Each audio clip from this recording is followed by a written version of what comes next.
কুরবানিটাকে আজকে আর আমরা কুরবানির সঠিক বিষয় কি? কুরবানি হলো ওয়াজিব। তো ওয়াজিব জিনিসটা আমরা এখন কি করছি?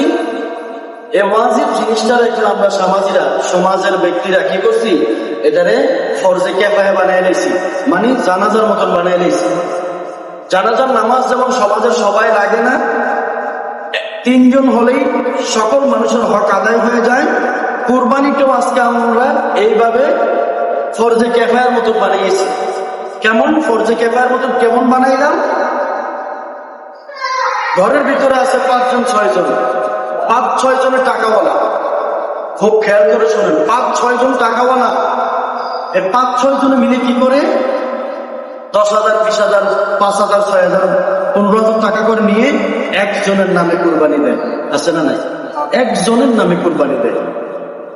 তাহলে এটা কি হইল? কুরবানিটা হলো কি? ওয়াজিব। আমি বলছি কুরবানি হলো একটা ইবাদত। গোশত আপনি 12 মাস খান, 12 মাসে কুরবানির পশু জবাই হয়। 12 মাসে আপনি গরু কুরবানি জবাই হয়, গরুর গোশত আপনি খান। তো কুরবানিটা হলো একটা ইবাদত। তো এই জন্য কুরবানিটা আমরা কি করছি? ফরজে কিফায়ার মতো বানাই নিছি, জানাজার নামাজের মতো। ঘরের মধ্যে 5 জন আছে, বা ছেলে আছে 4 জন, ছেলে আছে 3 জন, 3 জন ছেলে বিদেশ উপার্জন করে, 3 জন ছেলেই দেশে উপার্জন করে চাকরি করে, কিন্তু কুরবানির সময় আসলে 3 ছেলে মিলে 10,000 করে নিয়ে 30,000 টাকা দিয়া একটা কুরবানি দেয় বাবার নামে। এটা তো ওয়াজিব। এটা আমি সন্তানের উপরে ওয়াজিব, বাবার উপরে ওয়াজিব। একসময় বাবা উপার্জন করতো, আজকে বাবা উপার্জন করে না, বাবার নামে কোনো কুরবানি নাই। বাবা উপার্জন করে না, বাবার টাকা নাই, দেওয়ার মতো সামর্থ্য নাই, বাবার নামে কুরবানি নাই। এখন আমরা যে 3 সন্তান, আমরা 3 সন্তানে উপযুক্ত, 3 সন্তানে উপার্জন করে কাজ করি, 3 সন্তানে আমরা কুরবানি দিতে হবে। 3 কারণ এটা ওয়াজিব। এটা যার উপর ওয়াজিব হয় সেই ইবাদত করতে হবে, সেই ইবাদত করতে হবে। আমার উপর ওয়াজিব, আমি ইবাদত করতে হবে। আমার ভাইয়ের উপর ওয়াজিব, আমার ভাই ইবাদত করতে হবে। আমার বাবার উপর ওয়াজিব, বাবা আমল করতে হবে।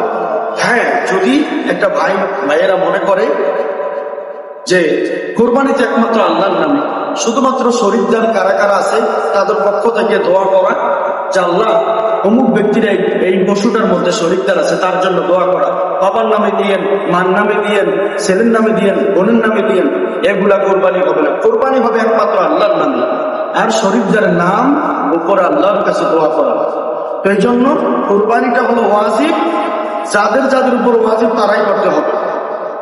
বড় সন্তানের টাকা আছে, বড় সন্তান একাই কোরবানি দিবে, এবার তার নামে কোরবানি দেয়, সাথে বাবার নাম উল্লেখ করো। মেজ সন্তানের টাকা আছে, মেজ সন্তানের কোরবানি দিবে, মেজ সন্তানের কোরবানি দিতে গিয়ে বাবার নাম উল্লেখ করবে। ছোট সন্তানের টাকা আছে, ছোট সন্তানের উপরে কোরবানি ওয়াজিব, সে টাকা কোরবানি দিবে, কোরবানির সময় বাবার নাম উল্লেখ করবে। আজকে বাবার টাকা নাই, বাবা কোরবানি দিতে পারবে না, বাবার উপর ওয়াজিব না। আজকে আমরা এটা জানাজার নামাজের মতো বানাই নিয়েছি।